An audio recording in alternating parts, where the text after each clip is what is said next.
not so much questions that I'm looking for answers from you right now, but more for you to think about whether you look at it in your own, whatever you have done in the market so far. Direction is obvious. You're obviously looking for direction. You know what the direction is of the market.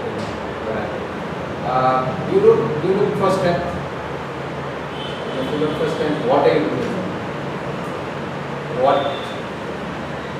What for you shows strength in the market? Volume. Okay. How many times it has how many points it has touched this support and it has not gone to the Okay. it's bounced back. Okay. If it is an uptrend, is more buying is happening or is it actually distribution is happening? How do you? That's an interpretation. But how do you? What do you look for? To come to that interpretation. Volume. Okay. Volume, open interest increases. And the price will be like sideways. Along with the That's direction. Direction is one thing which is very clear. I mean, you show a kid also a chart, okay, it's going up. Distribution means the sideways movement. How do you know it? Is it are all sideways movement distribution? Again, it depends. Could be consolidation. So my question is on strength. I mean, you look for it, and if you do, what for you represents strength? Yeah, that's what these technical indicators. Unique. What are you looking at right now? Right, volume and Okay. Anything else? closing prices. Closing prices. All right. volume and macroeconomic conditions. So but that's not on the chart. Yeah, it's not. That's other way. Fundamental. Okay. Okay, so that's a note you should make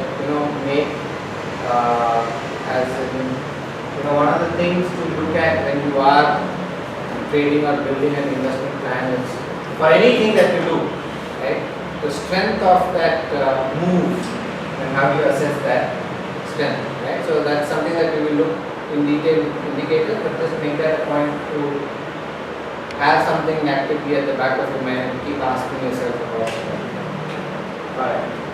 So the Yeah, so there are many things that means just keep that as a point to focus on as we go through the course. Are you, any of you using any indicators right now? Which one? RSI. Alright. Anyone? I have read, but not particularly because I'm not yet started trading. I have gone through the literature, but Okay, so what have you charts read? I see. What have you read up? What indicators have you read? RSI, rate of change, Okay. open volume, Okay. NLCD, CCI, NCF. I love to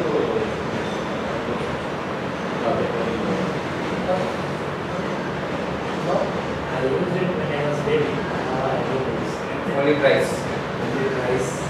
One word. So why did you stop using? I don't know what it is. I don't know why that guys taking the 14 or the 18 or 21 or something. I don't know. Basically, the reason I have to write it, I don't know. And where do I fit into that? According to my strategy, I have to shift somewhere and shifting 14 or something. I don't know about it. There is no point in without knowing hitting. moving averages, super moving average, exponential moving average, and one more is that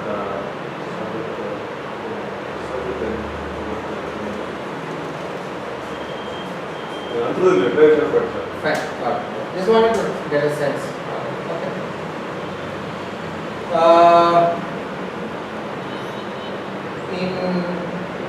So using RSI, you try. Have you ever thought about what they indicate? Or what are you using it for? Or what do you hope RSI will show you?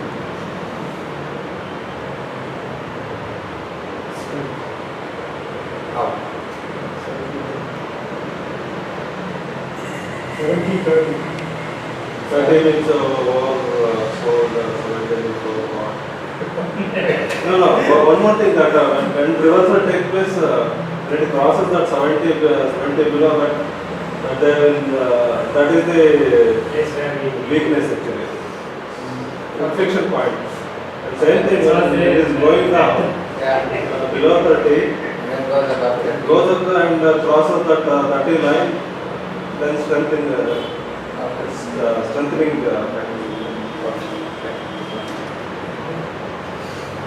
that is what we have okay. I just want to know where you are. That's all.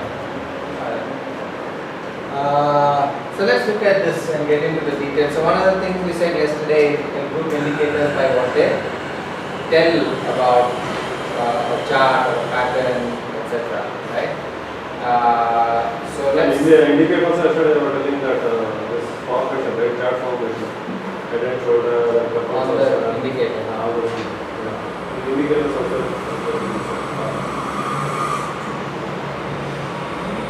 Alright, so when you talk about trend indicators, what does it mean? What do you mean by a trend indicator, right? So the word used is the persistence with which prices move in any direction. I prefer the word sustainability. I just use words which are more in the books, right? For the purposes of the handout and the presentation, you can change persistence with sustainability if you prefer that. And basically these indicators, one of the things that these indicators will show is how strong the trend is and whether I can expect this trend to continue in a particular direction. Now, examples, things that you already know about is a simple trend line, and something you already mentioned about how many times it is there and it is not breaking up, it's holding the support and it's going back up, then that trend becomes stronger, right? So we do individual indicators later, but just to get a sense of what each one can, and one indicator can give multiple insights. Then you have moving averages, you have moving average convergence, divergence, MACD, room, direction, movement, envelopes, and channels. Why I do this section first is to get you to think about what are you looking for when you trade? Are you looking for trend, volatility, etc., etc., right? So, and if you have no clarity, you should be thinking about, is this something that is useful to you? Is this something you can use, and how would you use it? Okay. Momentum is speed. Okay. Momentum is speed at which prices move over a given period of time. Okay. Please note that momentum and trend are two very different concepts. You can travel at 5 kilometers per hour. I can walk for 10 hours. No problem. Right? But if I had to run at 20 kilometers per hour, maybe I can do that only for 100 meters, 200 meters, and I will get tired. Ideally in life, you want something which has high momentum and a very strong trend. But that's asking for too much, because when you say high momentum, what do you mean? High momentum means this is high momentum, this is very slow momentum. This is going up really fast and this is not going up fast. But one of the things in life is what goes up quickly tends to come down also quickly, and what goes up slow and steady tends to, and there are lots of studies in the markets also which show that slow trending stocks over a long time frame tend to do much better than stocks that go up very rapidly. Now that's not to say one is good or one is bad. Each one has its advantages and disadvantages. So for very simply put, if you are a trader, you want something like this. You want something to go up quickly, get in, get out. But if you are an investor, and there is no definition of what a trader is or investor is, If you are an investor and you are investing for many months, or not even months, I would say years, then you would want something like this. Because if you did this into an investment, next time you saw it, it might be there. Not that it will be there, it's quite likely. I'll give you one or two examples. You look at Educom. It's gone up very nicely. It's come down also very nicely. You look at Suzlon. It's gone up very nicely. It's come down also very nicely. On the other hand, something slow, relative to things like Suzlon or Educom. You take, I don't know, Sun Pharma, or you take LNT, or you take Maruti. Much slower momentum compared to Suzlon and Educom, but much stronger trend. Much slower momentum, but much stronger trend. So, and I think that's a very important question for each one of us to look at in our approach to the market. Are you a momentum guy or are you a trend guy? Because it is, I would say, close to impossible to find something which has both high momentum and strong trend. You have to choose this or that. Or you have to be clear that this is my trading portfolio on which I want high momentum. I am not saying that the trading portfolio must have high momentum, but if you are trading and doing that a lot, and if you are not making inputs good returns, then what's the point? And good returns will come from better moves.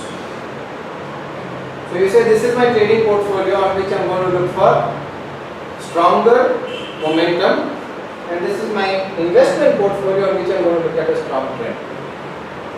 So whether that trend is on the chart or like Ramesh was saying, fundamentals, other factors, and you feel that trend is slow but it's persistent.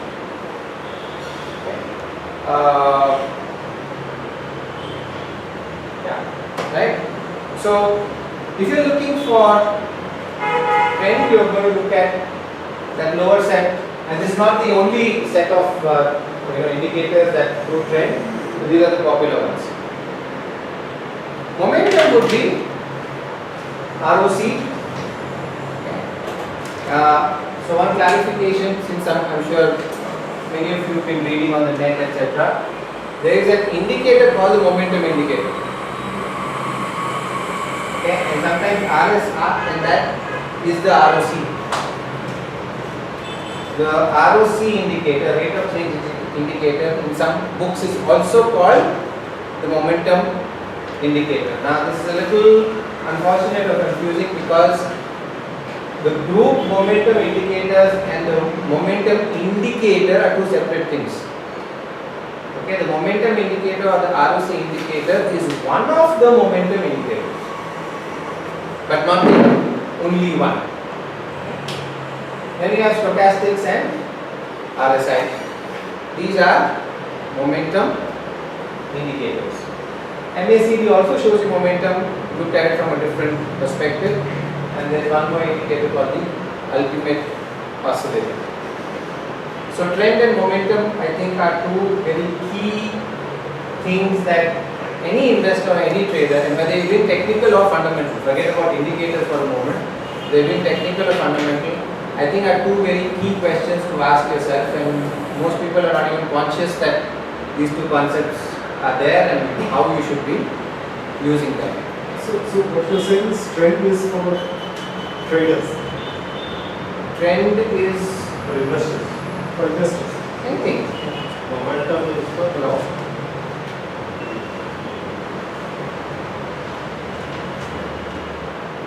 So I'm not saying it is for traders, but what do you mean by being a trader? Short term, 1 to 3 days. Okay, and in 1 to 3 days, what do you want to happen? Take money. Agreed, I mean, but how? I don't go up or down. Cool, but 0.5%, 1/4%, is it Are you happy with that in 3 days? Because a lot of stocks you just do nothing in 3 days. Then you say, okay, I'm in, it might do nothing for weeks. For example, if you have a flat pattern, the stock might stay in a flat for 3 days, 4 days, 5 days, 7 days. But you have clearly defined and said, okay, fine, I'm a 3-day, 4-day thing and nothing like that. Or it may move, and especially if you're doing spot trading, forget about derivatives for a moment, and if it does a 1% move after your brokerage and all your taxes and all, you're not going to make much. So, you may have a very strong trend, but it doesn't move much in 4 days, 5 days. But if you have a strong momentum, it might move. I'm not saying it will move, but if the focus is to find strong momentum versus finding strong trend, which are two very different things, and you say as a trader I'm looking for 3-4 days, then let's deal with the first challenge. In those 3-4 days you have to recover first of all your brokerage, your STT and any taxes that you may pay, and over and above that you're making money. That's your first hurdle. So you need something that does that and more to make it. Then you want, on top of that, if you want to add the cost of your time, your stress, your effort to find a trade and all of that, whatever value you put to it, then a slow trend one will not really do you much good.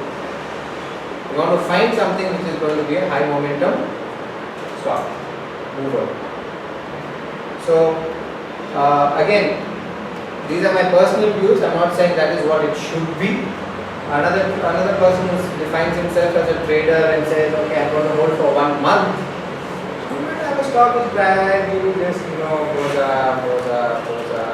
If you look at say Aditya Birla Nuvo, before the massive move in the last 3 days, very slow trend, right? But nice. Over 1 or 2 months, it's done about 7-8%. Not bad. If you look at Crompton Greaves, very slow, gradual trend. But if you did it for 4 days, you didn't make money. But you held it for 1 month, you made money.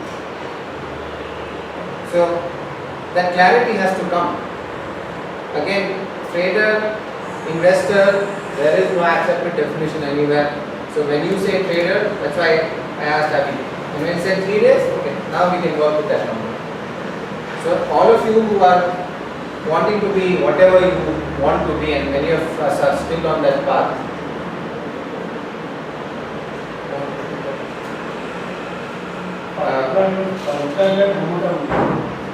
Yeah, intraday clearly it has to be momentum. There's nothing, I mean, for me at least, what is the point of looking for trends intraday? Because what chart will you look at for intraday trend? You take up maybe a 5-day intraday chart and okay, you get into the market at 9:30. Will it keep trending like that by 3:30? And then in that 9:30 to 3:30 or 3 o'clock, let us say, for an intraday buy, how much does it move? So fine, if you are, let us say, trading the Nifty, it might move 50, 60, 70 points. You might make money, I'm not saying no. But then, if you're doing it in the spot, forget it, it's not going to work. If you're doing it, even margin trading may not be lucrative enough. But if you're doing derivatives, because of the multiplier factor, simple as that, nothing else. Yeah. So, I think shorter the time frame you look at, the more you look at momentum. And the longer the time frame you look at, as in months and years, you look at trend.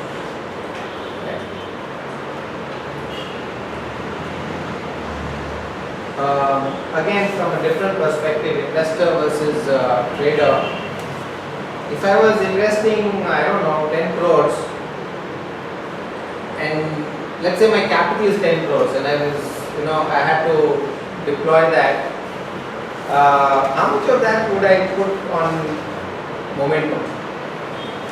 Versus how much of whatever? Let's forget 10 crores. Whether it's 100 crores, 10 crores, 1 crore, 10 lakhs, or 1 lakh, it's not the point. Out of your total capital for the market, how much would be for momentum based or investment based, and how much would be for trading? 30%. For so 30% for trading and 70% for 30, underlying for 30%, 60, 40 reserve cash. Okay, what I'm saying is start thinking from that bigger perspective. For me it was 1090, very momentum. But now it's gone up. Now it's about 2025. And why has it gone down? Three. As long as they're clear about it, right? Because the risk is also there in momentum. That's one very important thing too. The more you look for momentum based stuff, you are taking on higher risk, and as long as you're clear about that, that's good. Okay. Momentum is fun, trend is boring. Let me put it another way. Okay, momentum is fun, trend is boring. Okay. Yeah. Automatic plus. Huh? Automatic plus also. Yeah, absolutely. Anything which is fun will give you stress. Yes. Okay. Right. So again, I'm saying this. I know repeatedly, but still, because I think most people in this batch are still figuring their way out in the markets. Not so much about the indicator. I'm asking you to think about how your full game in the market is. Okay. And I know some of you are on the way of considering leaving your jobs after 3 years or 4 years or 5 years. Whenever it is, you've got to have this level of clarity before that. Okay. You get in and then say, what do I want to do? Then you waste a lot of time trying to figure out. So start thinking about that now. And this thought has to keep going on. Volatility is the magnitude of day-to-day fluctuations in prices. It's the magnitude of day-to-day fluctuations. Now, day-to-day I've put it in quotes because it can also be week-to-week fluctuations in prices or month-to-month fluctuations in prices. All depends on how you measure volatility in terms of your time frame. You can have a very high volatility day and then nothing happens for many days or weeks and then suddenly movements happen. I've said this n number of times. Again, volatility is independent of direction. Sometimes when you make unexpectedly large amounts of money and the stock shoots up in your favor, you're wrong. Good, you are the beneficiary of volatility. And sometimes you are long and it just cracks for whatever reason. You were just hit with volatility. 2 stocks last week, opposite direction. If you look, one IDFC just shooting up, and the other one SRF just intraday just tanks 11%. And if you were on the wrong side of it, you lost a lot. If you were on the right side of it, you made a lot. That part about being on the right side, wrong side, apart from the indicator thing, is mostly a function of your technical analysis, how good you are at reading the patterns and what you can expect. The indicators will be an add-on to that. The indicator itself may not give you that absolute clarity that the price will. So will we be covering ATR data? Yeah, all these indicators will get covered in detail. So changes in volatility tend to lead changes in price. Please read that again. Changes in volatility tend to lead changes in price. Okay, so something will happen on the volatility indicator to give you that hint that the price is going to dramatically change. Okay, now it's a bit of a chicken and egg issue because volatility is measured in different ways. One of the ways to measure volatility is like this ATR is from the price itself. But a much better way to measure volatility is VIX, and VIX is the volatility index, which we will discuss in detail much later. The thing about the volatility index is that the volatility index derives its, or what it uses to do the calculation is options data. Okay. all these other indicators mentioned here, ATR, Bollinger Band, Keltner, standard deviation, all that, use price itself as their input. So if the price doesn't move, the indicator is not going to move. You get that? Right? And some of you, just because you probably have read something about Bollinger Bands, you might have read about it getting squeezed and becoming tight and tight and tight. Okay, fine. Ultimately it will open up, and that's the whole idea. But when will it open up? Which direction will it open up? What should I do to prepare for it? The Bollinger Band itself is not able to hint at that. After the move has happened, then the Bollinger Band will automatically move in a certain direction. Then you say, okay, fine, this is it.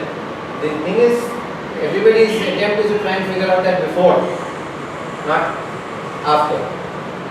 That's where VIX may help. Okay. And say may because nothing works perfectly everywhere. Because the VIX does not look at price data, the VIX looks at data which is embedded in options. So without getting too much into it, just to let you know that there are things in options which can give you an advance warning of what the price is likely to do. So the VIX is very useful there. So this is similar to a momentum indicator in the sense that it's more for short term. Fair enough, right? Similar to a momentum indicator. So you know, it's a natural question, keeps getting asked a lot. Speed, and then you say magnitude. Just to make it simple, let me put it this way: acceleration versus speed. You can do a lot of volatility by accelerating fast and braking and accelerating and braking and accelerating and braking. Right? All these guys on the bikes nowadays, not the volatility, they do wheelie and go brake and all of that. Right? He's overtaken you, driving rash and all of that, and you are coming around, say, you and him arrive at the same place, same time. He will have arrived and he's waiting. Right? Now in terms of how much was covered, net, both did the same thing, but the way it was done was very different. One was very volatile and the other one was very, let's say, safe, relatively speaking. And each one has its pros and cons. Okay. Next, volume indicators. You already know from Doe theory about volume supporting price or not supporting price. But you also know when doing chart analysis from Doe theory that volume is sometimes confusing.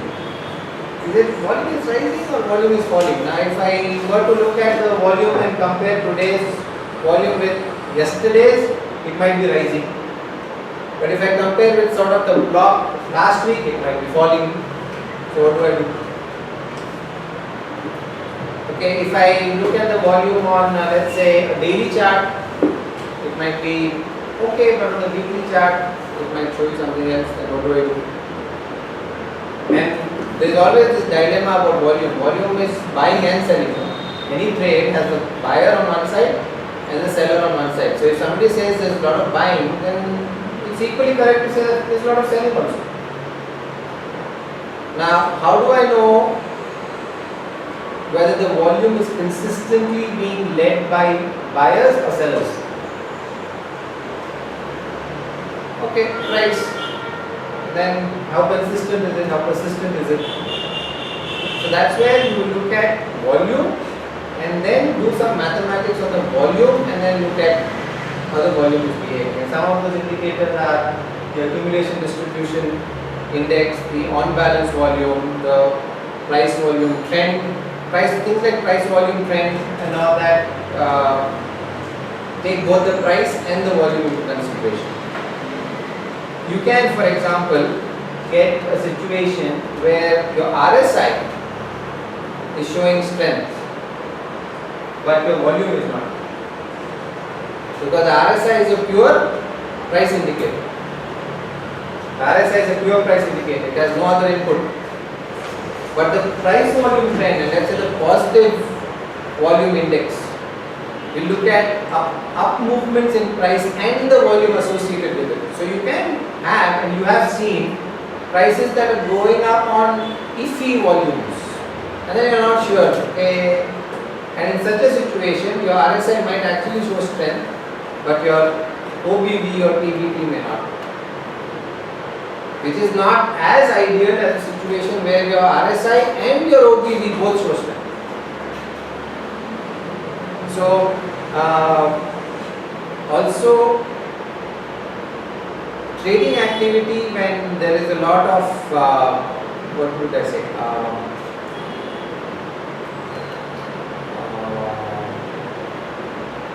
News around the stock. News comes out and suddenly there is a lot of buying or selling, and then things settle down, calm down. Again, there is some activity, and then again, and you've also seen, especially around quarterly results or annual results, stock will suddenly fall, and then again it will rise the very next day, or it will jump up and then start falling the very next. Take Infi results for example, gapped up, went up, all that, but 2 days later started. Now is that buyers or is that sellers? Tough to decide from price. But if you looked at volume and you looked at, again the whole purpose, one of the things about indicators, when you talk about extracting the signal from the noise, is that you look at what is called a look back period, a certain time frame, and then say in this time frame what is generally happening. Rather than saying what is happening only now, only yesterday, only last hour, or only next week. Okay? That's what an indicator is basically trying to do. So, next, support and resistance indicators. Prices tend to fall or rise to certain levels and reverse. So we all know enough about support and resistance, so there's no need to get into that. Right? Is support or resistance likely to hold, or is it likely to break? Now, one of that is your momentum indicators or trend indicators, but also things like your trend line actually doesn't tell you anything about whether it's going to hold or not. It's just an extension of a point. But your Andrews pitchfork or your envelopes or your Fibonacci, what is called Tryon, GAN we will not do, just a exotic thing altogether. The GAN apparently says it can give you support from resistances from doing some lines, etc. When we talk about support resistance indicators here, we are not talking only about your horizontal support and your resistance or your trend lines. We are also talking about support and resistance which are in a sense dynamic. So when we talk about envelopes, and what are envelopes? Things like Bollinger Bands, Keltner Bands, moving average bands, and all of these will be used. You will see that none of these bands are straight lines. None of these bands are, and they themselves tend to fluctuate and vary, and they are wavy and all of that. But those limits of the bands, which themselves are dynamic, tend to be dynamic supports and resistances. Okay? So it's like a trend line or a channel, you would say this is this and this is where it is. But this may or may not be the best thing out there. You may also get something else where you have, I'll draw a separate one, where your, let's say, envelope is like that for the upper one and is like this for the lower one. And your price is then fluctuating within that zone.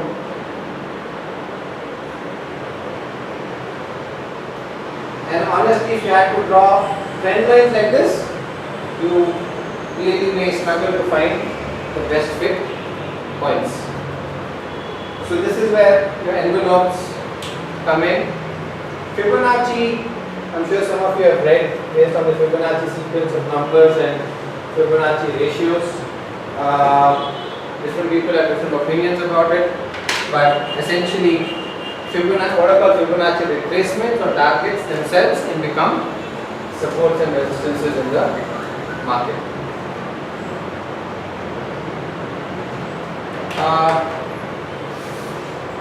Really not going to do this because it really requires a much higher level of mathematical knowledge to actually, understand what's going on. Though you get the indicators, in your software. A Fourier transformation, I have no clue what it is except that I know it's some advanced mathematics and he might know something about it. No? She will know. She should come for the course. So, you nowadays get a lot of softwares around all these exotic stuff and all, but personally I feel until and unless you really know what that mathematics is all about, it's a little risky to use it without knowing what exactly is going on. There's something called a dependent price oscillator, we looked at that. Fibonacci, not sure that it's easy to apply, a lot of overlaps, but the whole idea of doing all these cycle indicators is to,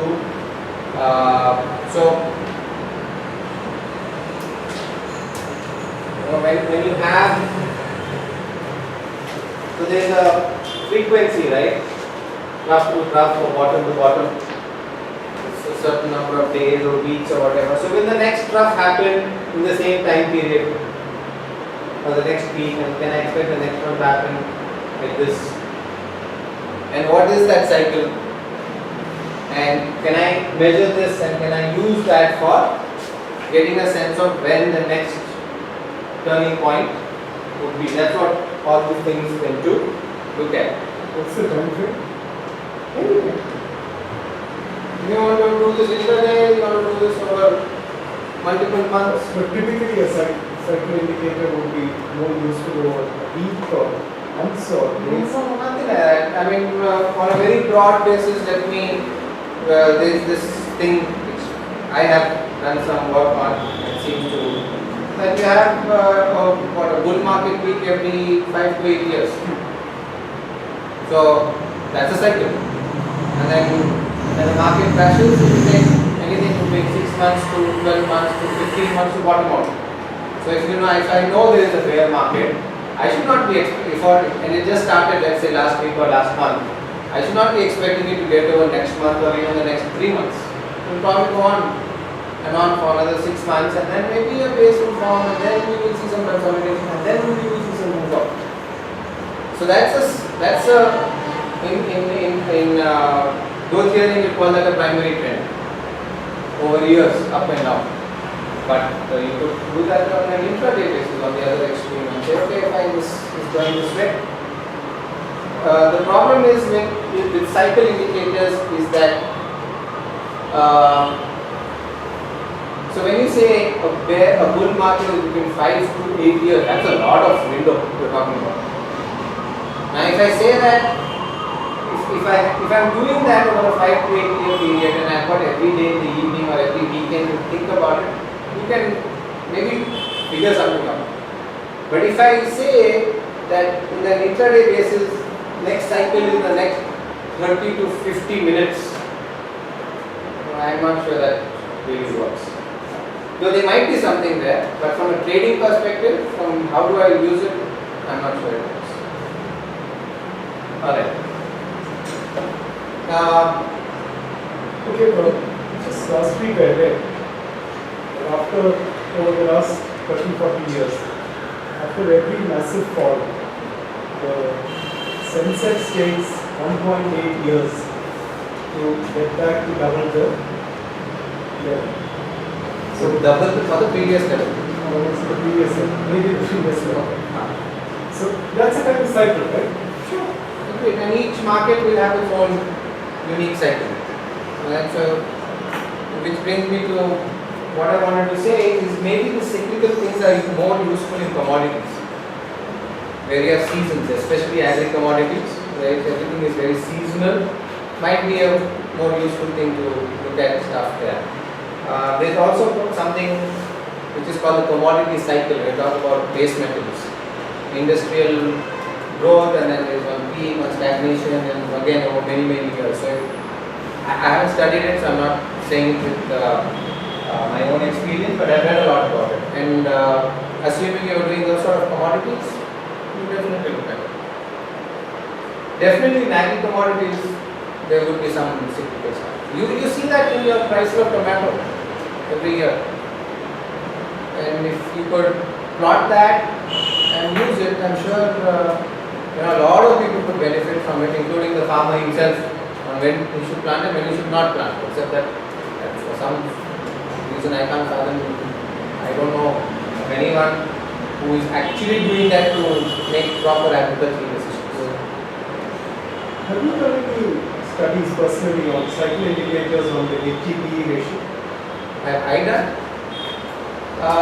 The problem with doing a study on the fundamental ratios on Nifty is the limitation of how much information you have. So you have got data only from publicly available, at least from 1990, and that's what, 17 years? In 17 years you clearly have 2 peaks and 2 bottoms. But is that enough for me to extrapolate into the future, statistically speaking, and say every 8 years I get not a primary top, but a fundamental peak? Will I get that with just 2 sets of data? That's a little presumptuous. What if you were to break this 2 sets of data into 4 categories or 4 bands in the PE ratio, like I have attempted to do and show you? Okay. Will you be able to determine the cycles for each of those bands? For example, 12 to 15, 15 to 18, 18 to 23, and 23 to 27.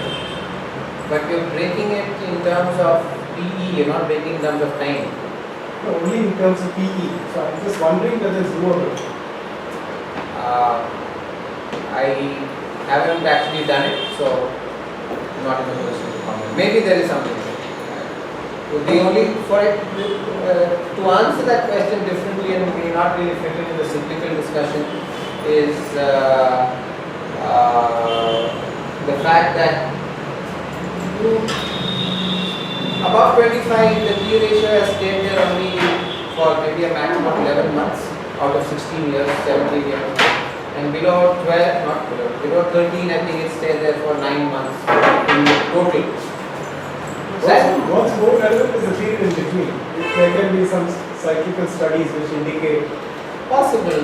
The challenge will be, and something this brings us to, since we are having a discussion, I will say this.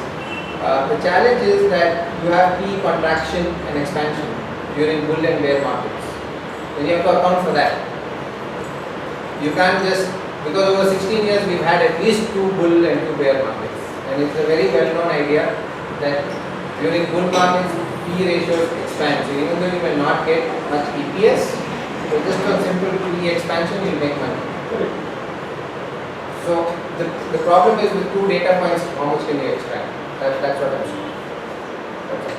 On the other hand, if you are doing this, let's say for US or Europe, probably there's something there because you've got data for 50, 60 years. My only concern is with, I'm just taking a statistical standpoint, with limited data, how much valid information can I extract? That way. You have 15 years data between these bands. No idea. You can give it a shot, see if something is there. Right, so cycle indicators, if, like I said, if you were I think a commodity person, you will probably find them a lot more useful. I'm not so sure that they're used in equities. I'm not saying they're not. At the retail level, I personally don't use any cycle indicators as far as equities are concerned. Okay. Right. So that was about trend, momentum, volatility, volume, and support and resistance. What indicators can tell us. Next, looking at leading or lagging, again brings us back to the question about ourselves, which is what sort of a person are you? Are you a aggressive guy? Are you a conservative guy? Would you prefer to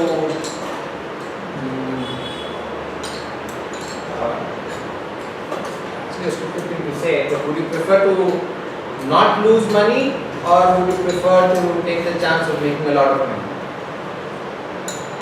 Why it is a stupid thing to say is because without putting some risk on the table, you're not going to do anything anyhow. So let's go on. How much is that risk that you're willing to take? It's a pretty broad, pretty vague question. For me personally, it's probably taken years to come to a number on that and say, you know what, I don't want to lose this much. There's a lot of stuff in the books. You should not lose more than 1%, not lose more than 2%. All that's good gyan. But when you actually trade, you will often forget about all of that and you do all sorts of crazy things on your own, right? Not because you think you're smart, because in that emotion, everything else goes out of the window, right? And then if you sit about it, you build Excel sheets, you do all sorts of drama, and then again you forget about it, right? So this one cycle will go through. But again, I think honestly, thinking about an overview, generally we all tend to think we are smarter than we are. That's human nature. And until and unless you've got proof on that, it's better to keep that for your self-confidence and all your non-financial things. You can be your wife's hero, prince in shining armor, but you're not Amir Khan or an actor or all that is okay. It comes to the market, you better get really cold and ruthless and objective about yourself. So maybe the answer is in other areas of how you have lived your life in terms of aggressiveness or being conservative. Leading indicators are for the aggressive people in our group, and lagging indicators are probably for the conservative people in our group. I think maybe because we have a nice age range here in this, I being on one of the other limits of that range in this group. If you're young, you can take more risk. If you're old, if you don't have additional sources of income and your other sources of income are running out, then you want to take more risk. All these things I think are things to keep in mind. On the other hand, if you have a massive, big fat corpus and after losing 50% of it, your life will be just fine. Alright, go ahead and take the risk. Otherwise, think about it. So, leading indicators are, like I said, designed to try and tell us what the price will do in advance. So, most of your momentum indicators are here.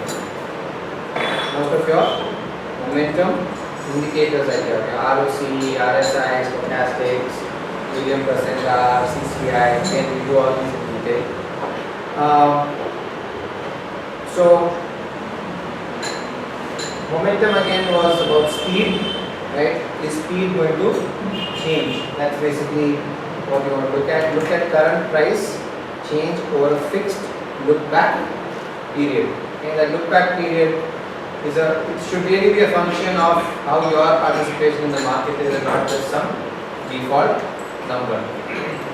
The advantages of leading indicator is that you'll probably do more trades, they'll be more aggressive, and if they go right, you'll get into a trade early. Basically, if you get into a profitable trade early, your profit will increase. So that's what the whole idea of follow the leading indicators. You want to know early, you want to get into that in advance. Ideally before the janta jumps in. Okay, you ideally want to be into a stock before, in quotes, the rest of the world has figured it out. Now here's the whole probably stupidity of that statement. The stupidity of that statement is at the retail level, you and I are the last set of people in the chain getting that information. All the people who are professional fund managers, Bloomberg terminal or Icon terminal are the ones who are getting it before, and you and I getting it last. Having said that, we are definitely much more ahead of the line than, let us say, the casual retail investor or people who follow news and then want to act after the news. Typically, you will hear act before the news. Typically. Okay? Because you take a call on the indicator and say, I think this is going to happen and let me just jump in. Okay? When did that Mauritius thing happen? I forget. Okay. Last week, No, which day? Monday. Monday?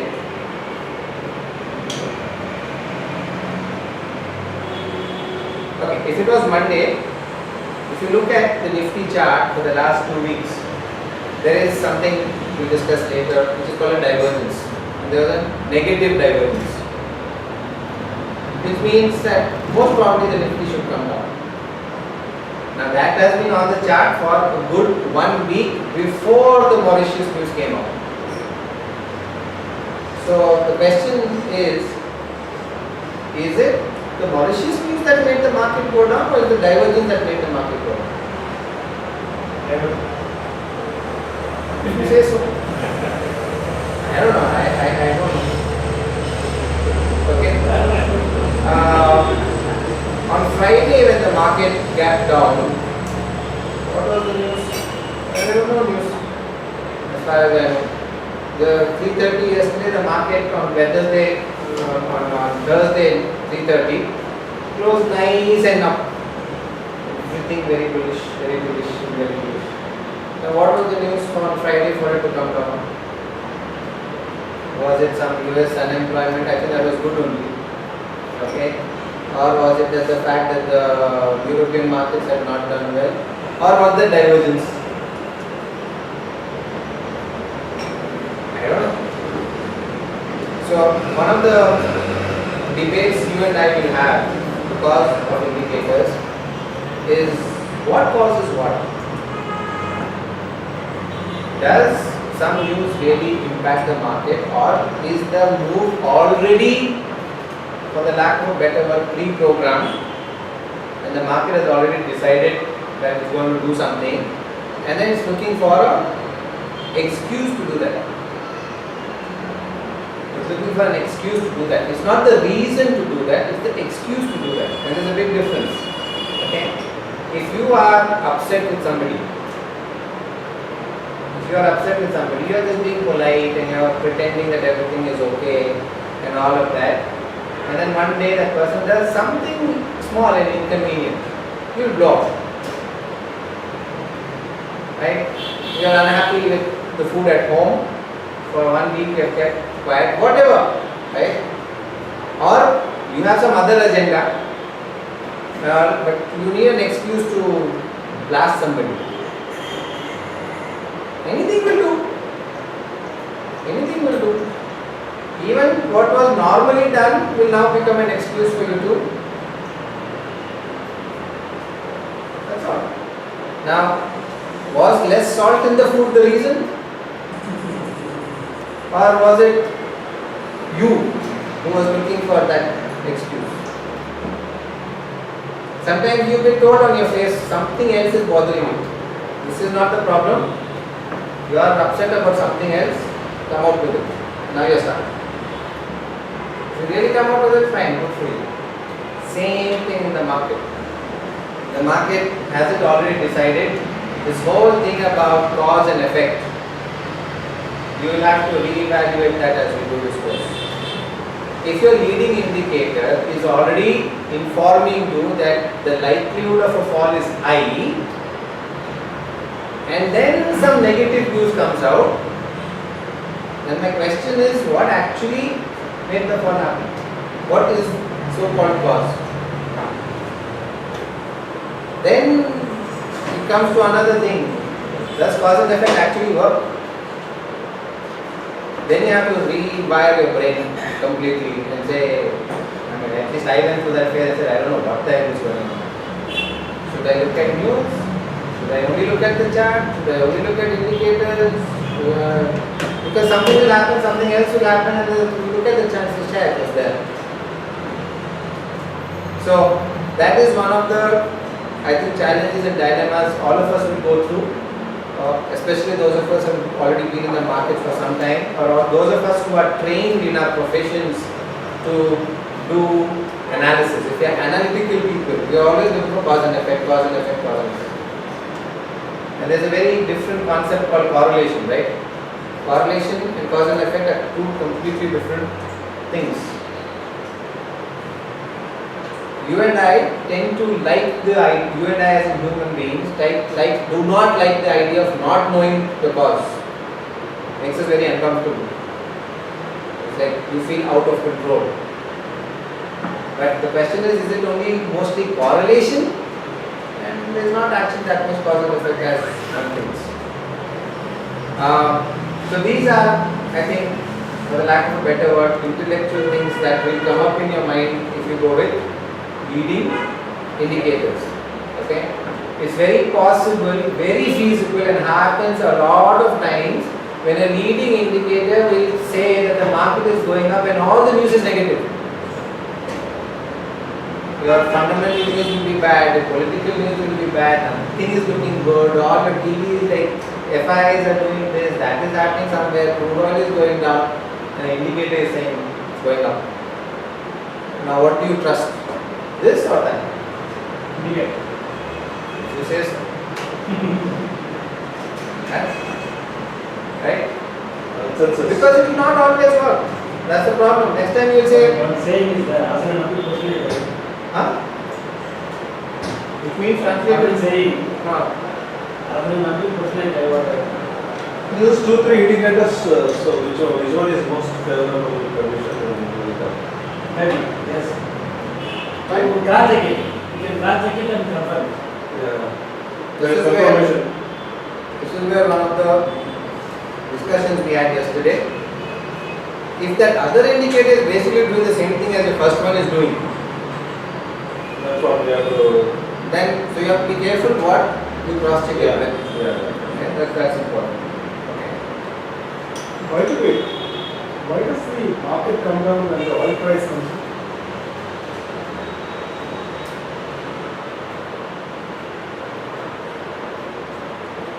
So I think it's fair enough for me to start all my responses by saying that it's my speculation.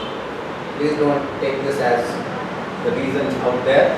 If that was the case, speculatively I would have won the Nobel Prize. Or the Nobel Prize for speculation? Yeah, if there was, then I think there are a lot of people in the line anyway. So, the pet theory that I have read is oil prices come down and the amount of money the oil producing countries earn is significantly low. No, that is one aspect. Second is that majorly because of US. See that shale oil production they have, for them to break even point is that $50 to $60 per barrel. If oil creeps and they have for the like in the recent past they have made a lot of investments in that actually doing those things. Like more than $500 million and all they are invested in that. See, if oil comes down, that number of rigs which are getting close in US is more. So people have put more money there. So to recover that one, I think somewhere they need to take more money there. That's what my logic. That's only those companies should get affected. Lower oil prices, then No, say see majority of the economy, see many of the enterprises must have put money for them. No, that's a lot of domestic money, startup money, and in the US bankruptcy law, you just go declare bankruptcy and finish. That's the end of story. But Abhi's question is when oil prices come down, why do markets come down? Why do equity markets come down? Not only markets. Even other oil producing companies also. Right. So it's quite simple. At least it looks simple. I don't know what the truth is. So the Middle East countries earn a lot less. You must have read things about Saudi Arabia running out of its foreign exchange reserves, and if it continues at this rate in 5 years, Sovereign funds. They have sovereign. Yeah, but that money will disappear at this rate, right? That money, I just like in the morning before we started, we're talking about money has to flow.